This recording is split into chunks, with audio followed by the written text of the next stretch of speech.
as a citizen, I, along with you, am allowed to express my opinion in an open and free manner.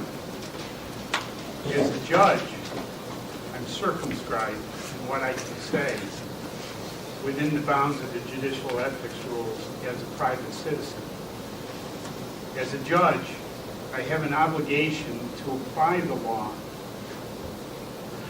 and to be fair and impartial. The laws are written by the legislature, not by the judiciary. The judiciary interprets the laws and keeps the laws within the bounds of constitutionality. To each of the defendants, I've reviewed all the materials. I've read them all that were introduced into evidence. And I understand your position and your beliefs. War on any level is not good. War is evil. It leads to senseless killing and destruction.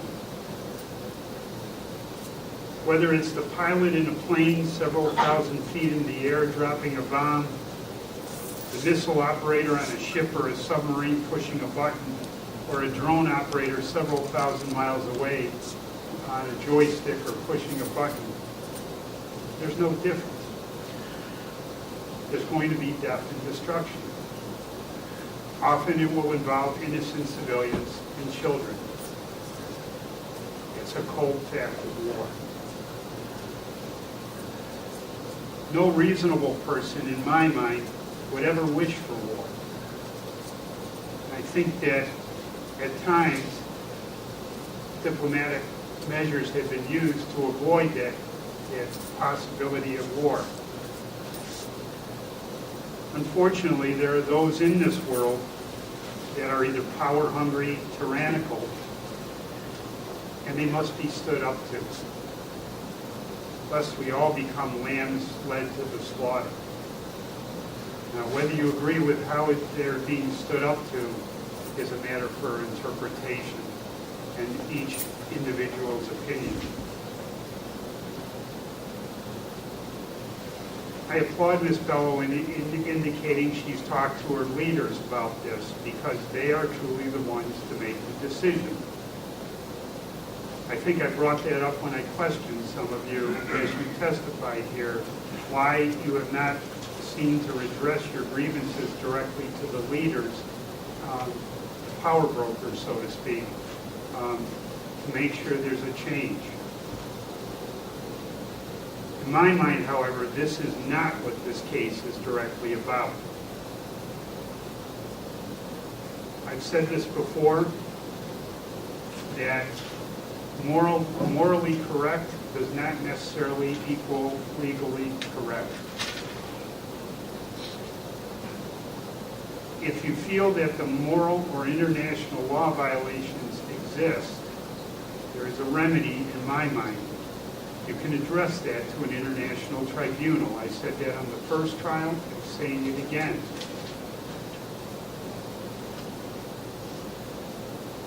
Now, one of the prosecution witnesses that I heard here was attempting to limit any right you had to exercise your constitutional rights. But the exercise of constitutional rights is a delicate balance. It has limits when it impinges on the rights of others. Each person has their own constitutional rights, and when the two conflict, it's a delicate balance on who should have the authority versus the other. In other words, these individuals that it impinges on also are guaranteed their constitutional rights to freedom and liberty. In my mind, clearly you would have not been arrested had your actions not blocked that traffic and vehicular pedestrian traffic. I think that was over and over again the testimony I heard from the prosecution witnesses. The fact that there was the blocking of the obstruction of the entrance and the inconvenience, public inconvenience, annoyance, etc., that resulted in nuisance that resulted for those individuals was the determining factor here. clearly, in the testimony I heard from several of the defendants, the alternative decision was made to obstruct that vehicular and pedestrian traffic, so that, I think I'm quoting some of the testimony I heard, that your message would be heard, that they would stand up and take notice of you, versus protesting in another area and not obstructing that traffic. I sort of agree with Mr. Colville and Mr. Hines that this is a tough decision. And I have thought long and hard as to appropriate sanctions to be imposed. I do not know where this stops. And it seems to be escalating, and escalating in a bad way. Because in the videos, as I explained, I observed the car that looked as if it almost hit one of the defendants. And I heard testimony from one of the witnesses, prosecution witnesses, that in another incident, somebody almost got hurt when somebody in a car ran through the blockade. I observed confrontations. I think it was at the one of the gates, where individuals got out of their cars and came up to the defendants. I don't know what was said because there was no audio. I can imagine what was said in my own mind. But at some point, you're going to be confronted by an individual who's going to get violent. I can see it happening. There's also a couple other things it's not. I recognize that no one was violent or, creating any type of mayhem outside the gates. And there's a reason for that. They're on trial for disorderly conduct. They're not on trial for resisting arrest. They're not on trial for, criminal mischief. They're not on trial for assaulting a police officer. Everyone acknowledges that. That's not what they're charged with. They're charged with blocking the road and being in a place where they knowingly weren't supposed to be. They're going to be confronted by an individual who's going to get violent. I can see it happening. And the potential is there. I don't want to see anybody hurt. I don't think anybody on that base wants to see anybody hurt. And that was over and over again testified by the Chief Master Sergeant. But the bottom line is, it has to stop at some point. There has to be some consideration given here for the future. I'm sure that nothing I do here today is going to make this stop. I've heard it over and over again from you. But I also have a duty to this community. And this community has suffered.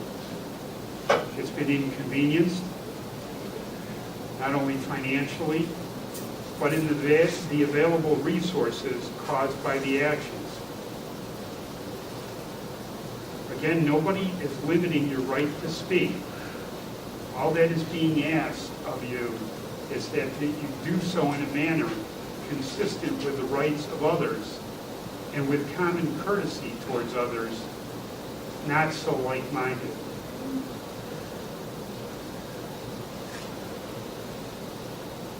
While it remains entirely up to you to make the appropriate choice for the future, no matter what I do here today, that's going to be your individual choice.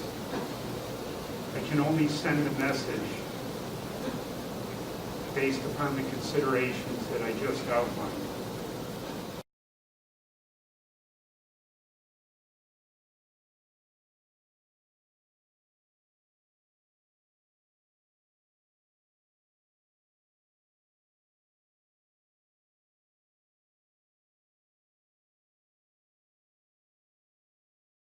Follows. Firstly, I know Ms. Kramer raised the issue of the orders of protection relative to a domestic violence situation. That's where they're commonly occur. However, when you look at 530.13 of the Criminal Procedure Law, it does not restricted to that. It actually does not even have any parameters relative to violence occurring, etc. It's left to the judge's discretion as to good cause. And I'm finding that I have good cause to reissue those orders of protection. I'm issuing the full permanent order of protection, which will be in effect for a 2-year period to February 7, 2016, directing you to stay away from Earl Evans, his home, school, business, place of employment, refrain from communication or any other contact by mail, telephone, email, voicemail, or other electronic or any other means with him, and refrain from assaulting, stalking, harassment, aggravated harassment, menacing, reckless endangerment, strangulation, criminal obstruction of breathing or circulation, disorderly conduct, criminal mischief, sexual abuse, sexual misconduct, forcible touching, intimidation, threats, or any criminal offense against him or members of his family. I know you don't agree with this, but I'm asking each of you individually, do you understand what I've read to you?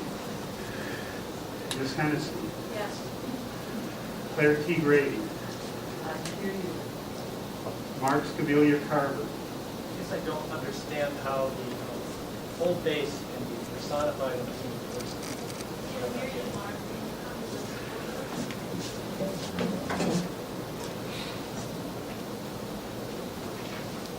I guess I don't understand how the whole base can come to be personified in a single person, Earl Evans, and maybe transferred to something like If this. he's transferred, then what I'm saying is if he's not there, it doesn't restrict you. Ms. Bellow, do you understand what I've read? Yes, I do. Ms. Kramer? No, you don't agree with it.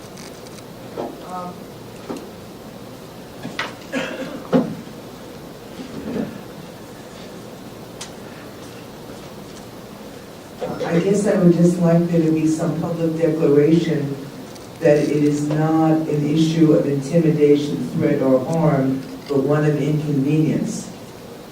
He's annoyed that he thought that we blocked the gates. In no way was any of our behavior, was it ever or ever will be, intimidating, threatening, or causing harm. So I just would like you to publicly declare that that's the justification for the issuance of the order, the inconvenience of the base. The orders are being issued based upon good cause and filing on the totality of the circumstances. That's an issue you can address on appeal. If I'm wrong, they'll reverse me. Well, we'll see each other again. Well, you won't see me on the appeal, but at some juncture you will. To Thank settle you. the record. Thank you. Mr. Bergman, do you understand what I've read? Yes, sir. Ms. Grady Flores, do you understand what I've read? She's indicating yes. Mr. Colville? I understand and I refuse to comply. Mr. Hines? I understand. Mr. Adams is absent. Under Parker, Ms. Whelan? Yes, Your Honor. Mr. Canan? I find it pretty surrealistic. It's like I understand Alice in Wonderland. Do you understand what I read to you? I heard what you read. I Mr. understood Ritz? the words. Do you understand what I've read? Most of what you read, Your Honor, except for that part of us not wanting to harm anybody and the people at the base not wanting anybody harmed. If that were true, we wouldn't be here.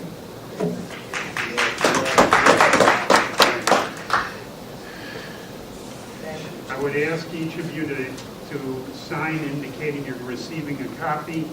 If you don't want to sign, please indicate to my clerks. They'll indicate refusal to sign on there, and they'll serve you with a copy.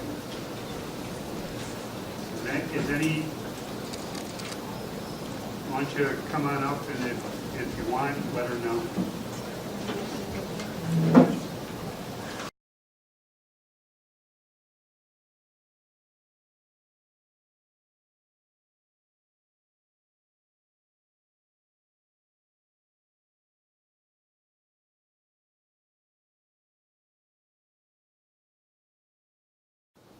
court additionally is imposing the maximum fine allowed by law of $250 plus $125 mandatory state surcharge to be paid on or before April 18th, 2014.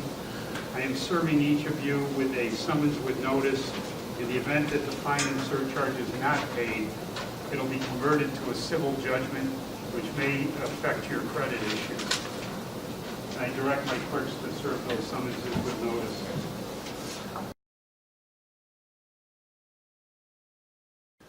Lastly, in sort of agree with what Mr. Hines and Mr. Colville said, I have to send a resounding message to stop. And I'm going to impose the maximum sentence of 15 days in the Onondaga County Correctional Facility with credit for time already served. Each of you has a right to appeal these decision, sentencing judgment of this court. If you wish to do so, you have to file a notice of appeal in duplicate with this court within 30 days of today's date. If you're looking for a stay of the execution of the jail sentence, you'll have to make the application to county court. This concludes the matters, and the court is hereby adjourned.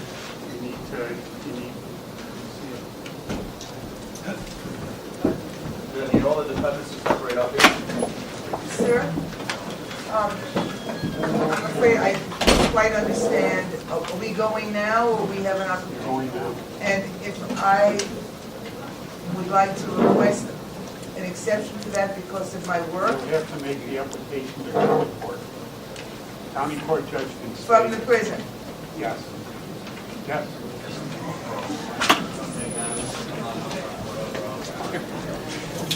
Folks, if you want to drop your property off with somebody else, please do so now.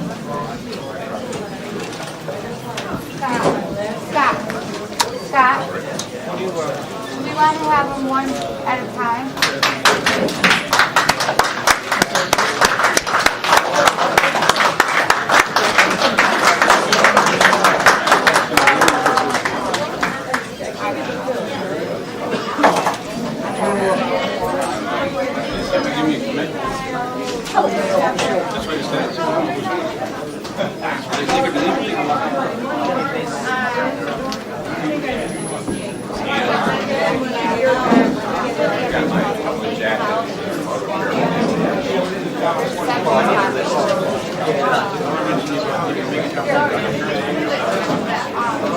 Bellow.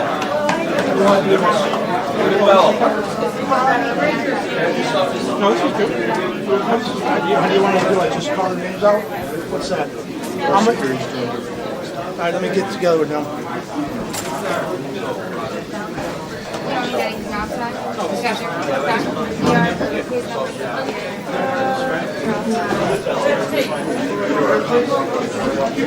Dave, I'm going to send it over to you. Okay. Oh, Daniel.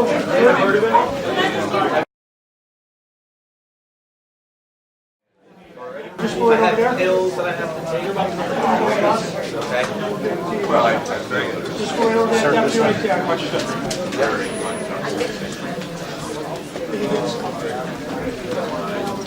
Mark Colville. Mark Colville. Mark Colville. Mark.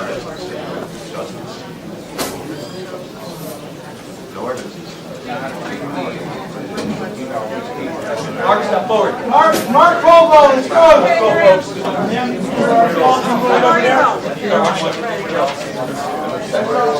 Mr. Brady.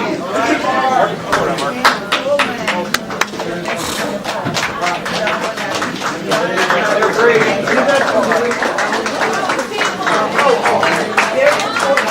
Guys, listen up. Give the people, please give it to them before we call your name. Stars, if you want to give up. Take care. Give it to your family members. Mr. Grady. Mary Grady, right here. Mary Ann Grady Flores. Step forward. Who's Mr. Grady? Claire, come on. Mr. Grady, go for Stephanie right here, please. We got Mary Ann Grady Flores. Watch that. Where's Flores? Mary Ann Grady Suarez. Brian Hines.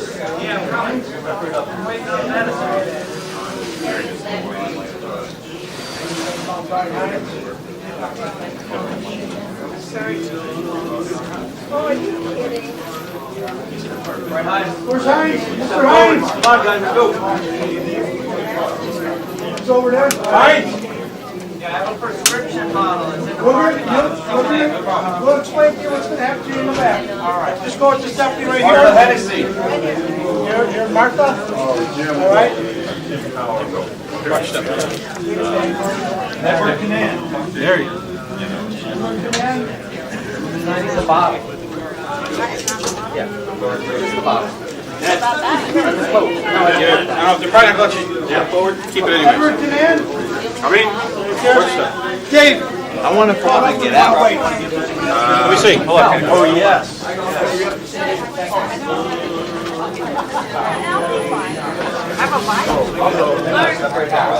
Guys, listen to them. Let's get one at a time. Annie? What else do I have in my pocket? I'll take them. You ready to come to the email? Right over there? Ray Kramer? Yes. Who was, we're still waiting on Joe. Hey. Hi, Charlie. Dave, how we doing? We're doing all right. Keep going. Yeah.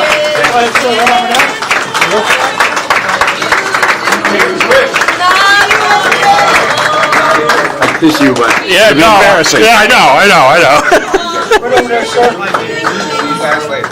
Hey, man. Gary Carver.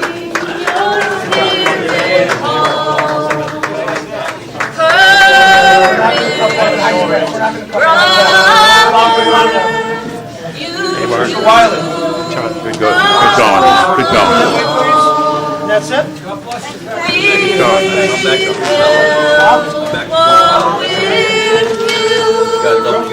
No, we'll count them up.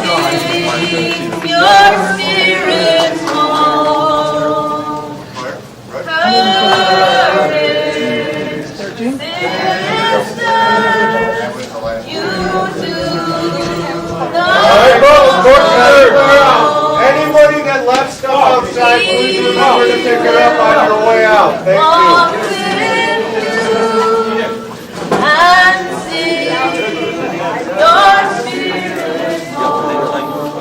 I gotta get it right with you, but I gotta take Mary Ann's card.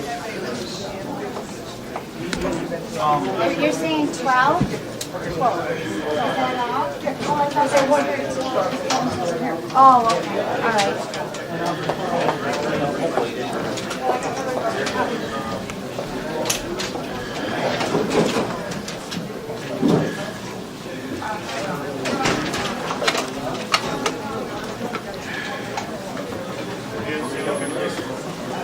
Charlie, tell Ann to pull Mike to Charlie.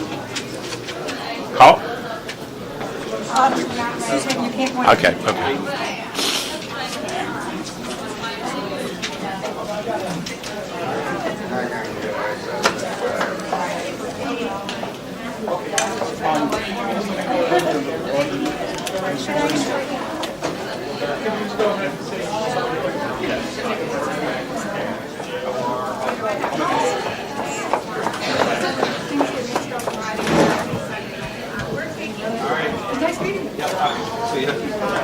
Chat with you on Tuesday.